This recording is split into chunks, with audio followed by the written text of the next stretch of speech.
Hello, Southern Tier. Welcome back to Off the Record with your weekly highlights of Delaware County news from The Reporter, your finest news source. I'm Andrew Cantor with the latest of what's happened and happening in the county this week.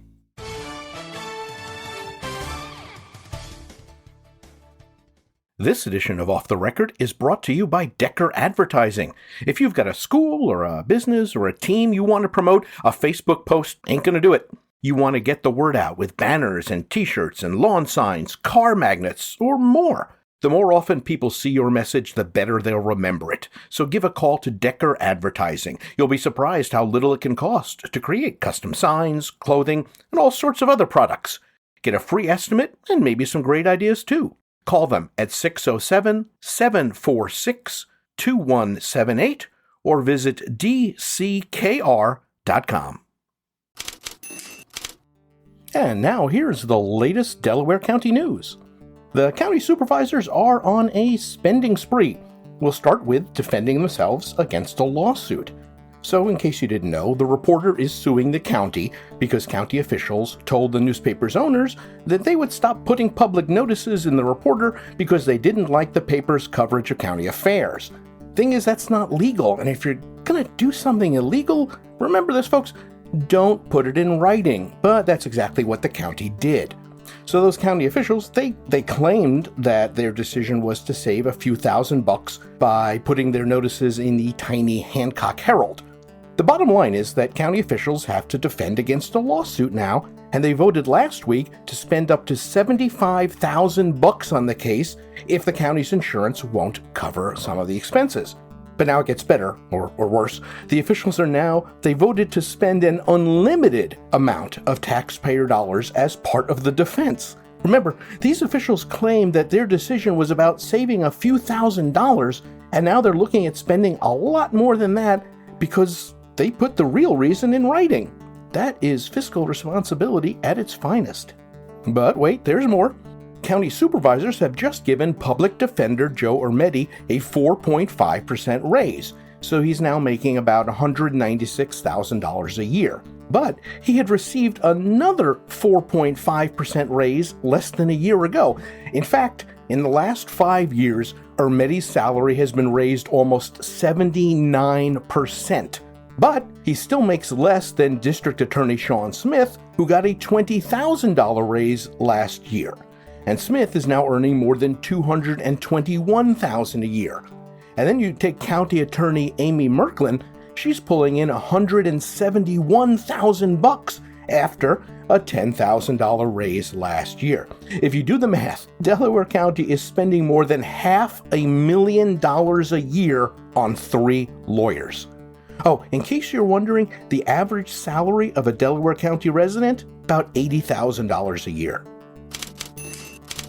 If you're a Delaware County cop, let's say a sheriff's deputy, the penalty for viewing underage porn that you obtain from the participants as part of an investigation is probation.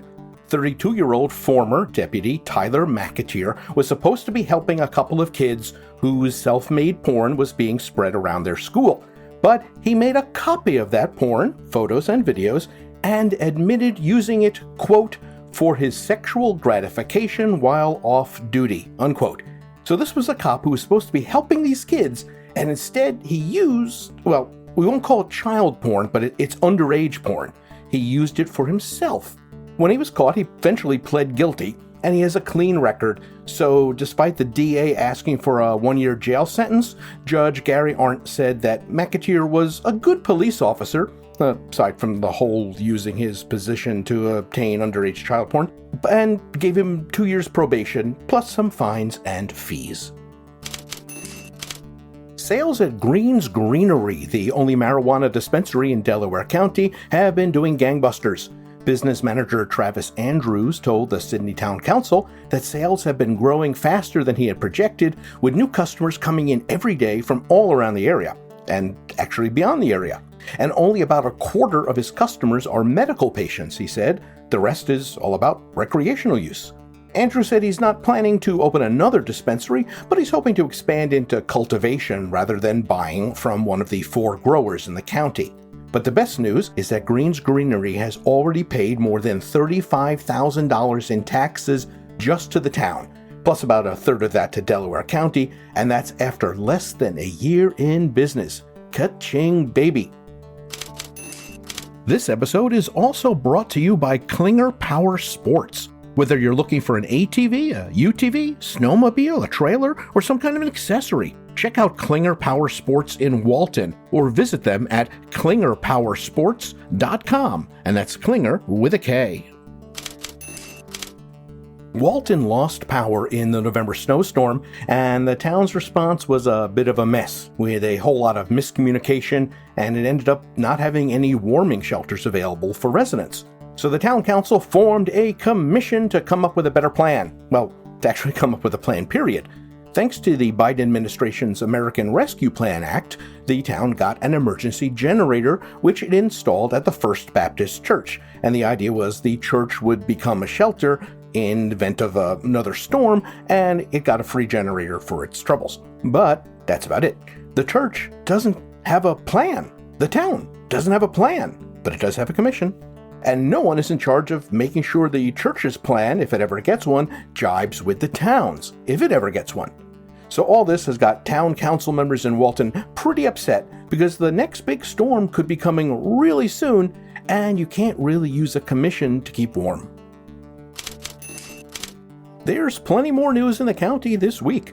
For example, will Delhi get an ice rink? When will Walton get its new truck, and what will it use it for? Plus weather, sports, obituaries, and, of course, looking back. Let's be real, the only place you can read reliable news in Delaware County is The Reporter. So to get all the news that matters to you and the rest of the community, subscribe to The Reporter at the-reporter.net or call 607-464-4009. It's a heck of a lot better than Facebook. We'll see you next week.